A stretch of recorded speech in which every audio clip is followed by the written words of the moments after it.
Chapter 52. Dialogue between Yagnavalkya and Narayana. Om Shri Ganeshaya Namaha. Yagnavalkya said to Vishwamitra, O Anagha, without us one who is without a sin and pure, the Brahmin named Dundi, whom I had referred to earlier, who was intellectual and a proficient astrologer, went to the city of Kashi obeying Ganesha's orders.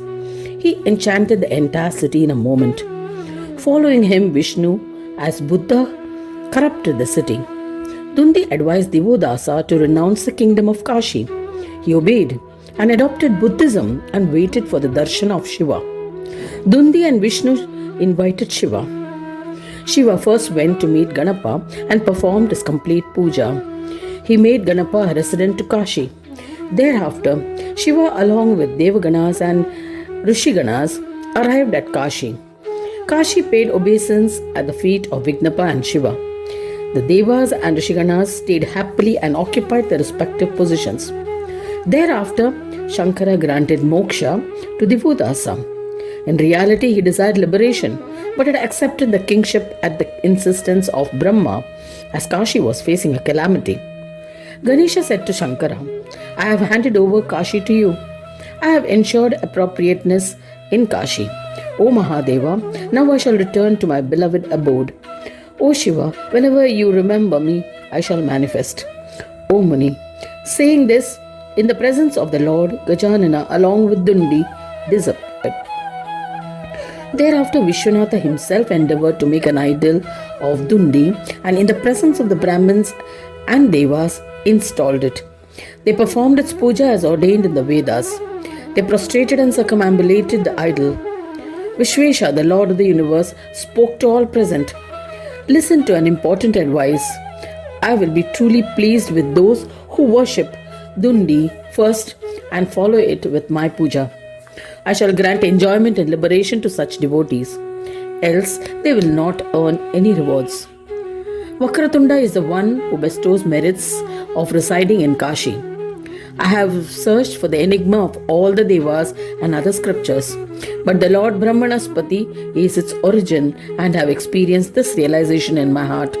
Hence I have named him Dundi Raja. He is the bestower of righteousness, wealth, desire fulfillment, and liberation to all devotees in this pilgrimage center of Kashi. That is certain. After saying thus, Mahadeva dedicated himself to the service of Dundi Raja. He was engaged in puja regularly and attentively served with devotion. O Lord Vishwamitra, you also should perform the puja of Vignaraja and contemplate on him in your heart, discarding pride and ego. Then you will attain Brahminhood. After listening to Yagnavalkya's advice, the great ascetic Vishwamitra asked modestly, O Yagnavalkya, O fortunate one, you have advised me rightly, but, O omniscient one, I need more knowledge. How can I forsake my ego? How do I recognize it? Where should I search for it within me? What are the rituals to be followed to worship Ganesha? As you are a Yogindra, please describe his form to me. Yagnavalkya told Vishwamitra, listen, I shall describe your arrogance to you. You possess the ego that you can acquire Brahminhood by austere penance. This very attitude is nothing but your arrogance. I shall tell you a definite way of forsaking it. Your thoughts should be, I shall strive to achieve Brahmanatva, Brahminhood through austere penance. But when the Lord will be pleased, He will grant it, and then I shall become a Brahmin. Until then, this is bestowed upon you. I shall be content with Raja Rishatva, a rishi of the royal descent. Whom am I to decide? Has my penance been deficient in any way? I am a human, dependent on others. There is no doubt about it. If destiny is the decider, then I shall strive for it till my last breath. O wise Mahamuni, observe the penance with this frame of mind. You shall get everything when your ego is vanquished. Listen to another advice. O Kaushika, forsake feelings of envy. Surrender to Ganaraja and you will attain happiness. When you consider your penance as incomparable, you are competing with other ascetics for supremacy. As long as you hold the feeling of envy, how can you be a Brahmin? O Vishwamitra, you killed 100 sons of the pitiable Vasishta out of envy. This behavior was comparable to the deeds of Rakshasas. For the sake of your promise to King Trishanku, you created a parallel world to compete with Brahmadeva. Even today, you continue in your attempts to destroy Vasishta in various ways. You must abandon envy and comprehend the deep meaning of Vidhi's advice to continue severe penance. Consider yourself inferior and lowliest of the Brahmins and ascetics. There is no doubt about it. Your thoughts must be, how can I strive to perform more penance than him? What can I do more religiously? The glory of your penance is beyond comprehension. When these thoughts imprint firmly on your mind, then you indulge in penance and you will attain the status of a Brahmin. Otherwise, you will die in vain, even though you may perform penance for 1,000 yugas.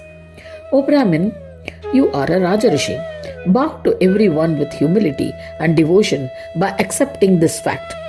Thereafter, the well-known Mahayogi Yagnavalkya narrated another legend about the glory of Vakratunda. After listening to that legend, the illustrious Vishwamitra was astonished. He bowed to the great ascetic Yagnavalkya and said, O Yogendra, I have listened to the glory of Vakratunda. Now, O Divine One, tell me about your exceptional experiences of Vakratunda. Yagnavalkya said, Listen attentively. I shall narrate an incident, historical, and it's a great legend. I'm recounting it as I had also benefited with knowledge from it. One day, O Brahmin, I went to the highest loka of Swarga, Vaikunta. I prostrated to Narayana and asked, Jagadishwara, what is the essence of this existence? What is the foundation on which the whole world exists eternally? O Great One, you are verily Jagadishwara, the Lord of the world himself.